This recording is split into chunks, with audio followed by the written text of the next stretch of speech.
You're watching Free Talk and I'm Nolene. Earlier on, we chatted to Westlife about what goes on backstage. But now, let's get really, really nosy. And all the questions that I have here have been sent by email by various fans. And they want to know, for instance, do you have any tattoos and specifically where?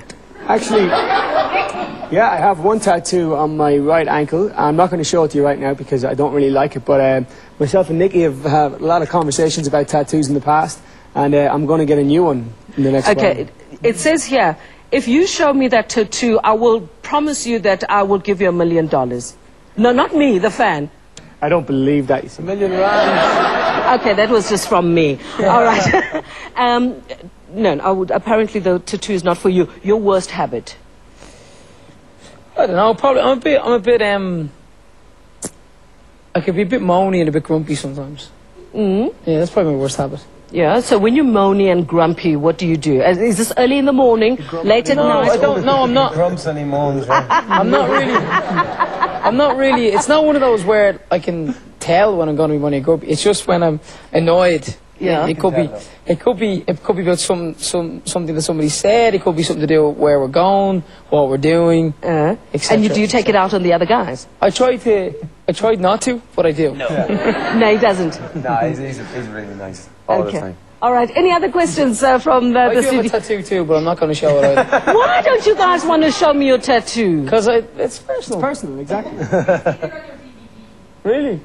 Okay, so everybody has seen it. All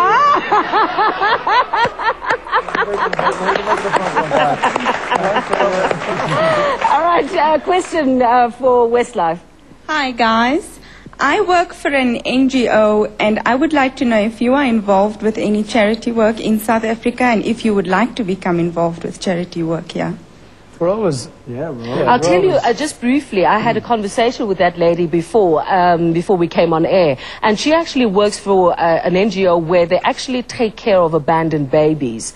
And, you know, there are just dozens of these, the cutest of babies that are just left to their own devices, and the TLC then takes them in and they take care of them, and hopefully someone will adopt them. I mean, charities for us, you know, there's so many charities out there that are so worthy for every cause, you know. And honestly, if we can get involved in anything and help out in any way, shape or form, we do. We do an awful lot of charity work back home in Ireland, and I think that's simply because we're there more. Yeah. And, you know, no matter what country you're in, if you can help out in any way, shape or form, we love to be involved in anything. So, you know, we did visit Soweto last year. Yeah. For the guys that are, you know, trying to combat HIV there, which was a real eye-opener for us. I think we were down with Christina Aguilera and Diana Ross. Yeah. And we ventured out, we met a lot of the children and they sang for us, and it was actually, you know, there was a lot of food there and we were giving out some food and stuff like that. Things like that, you know, you can't do it every day because, you know, but you try to do it as much as you can, and, you know, it's, there's certain charities that we're always kind of helping out in the UK and Ireland. Childline is a big one that we've helped from day one. There's Keane did a parachute jump recently for Sligo Relief, or was something in Indonesia. The Strandhill Indonesia Relief Fund, surf.org. So I mean, we try You try your best. Let's go to the lines. Eversen in Pre-Maritzburg. Hi, Eversen. Good evening, Nolene. How are you? Very well, thank you. You want to ask Westlife a question? Yeah. I just want to let them know that they have amazing voices. I've been a really big fan from 2000, especially the My Love song. My question is, with the song that they've sung with Mariah Carey, Against All Odds, what have they picked up and learned from her? I know she's a huge megastar, and they did say she's basically the biggest star they've collaborated with. And what did they have advice for other upcoming singers? All right, Everson, thank you very much. What have you learned from Mariah Carey?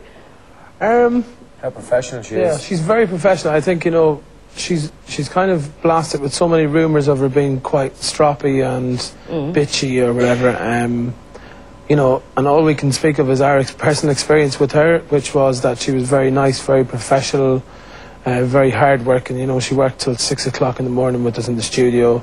You know, she sat down with us and we made up harmonies, and, you know, she's a real artist, if you know what I mean. She's not just somebody that people make her voice sound amazing by computer and stuff. You know, she's really she is. involved. I mean, her voice is incredible.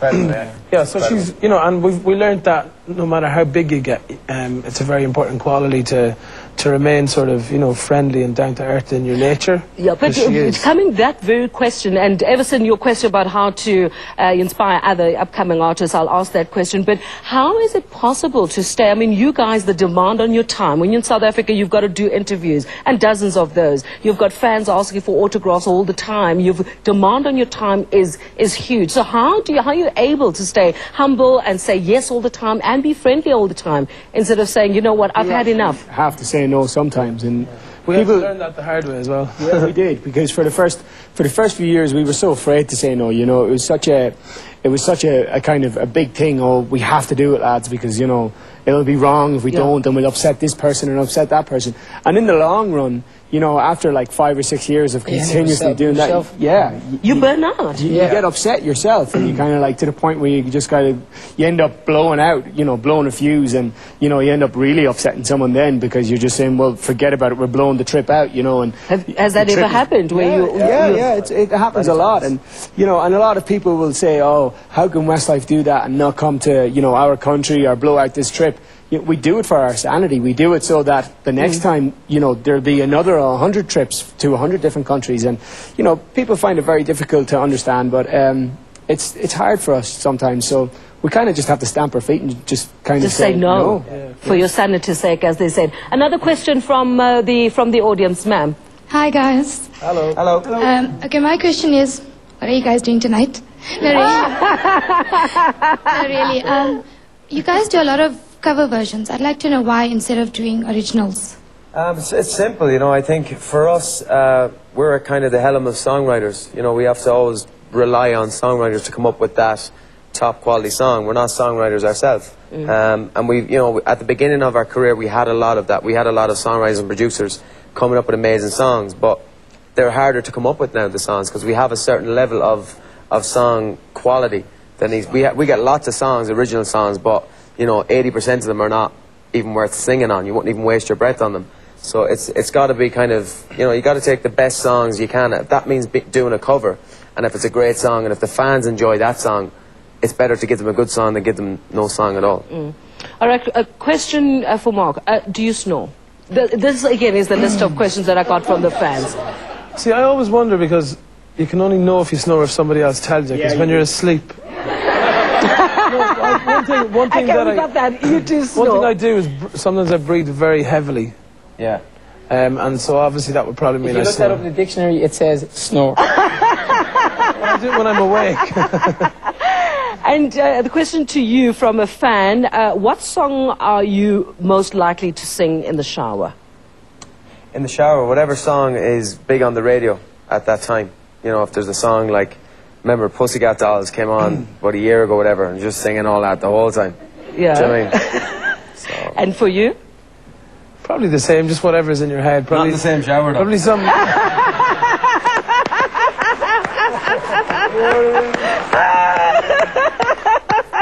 Flying our wings in the shower together.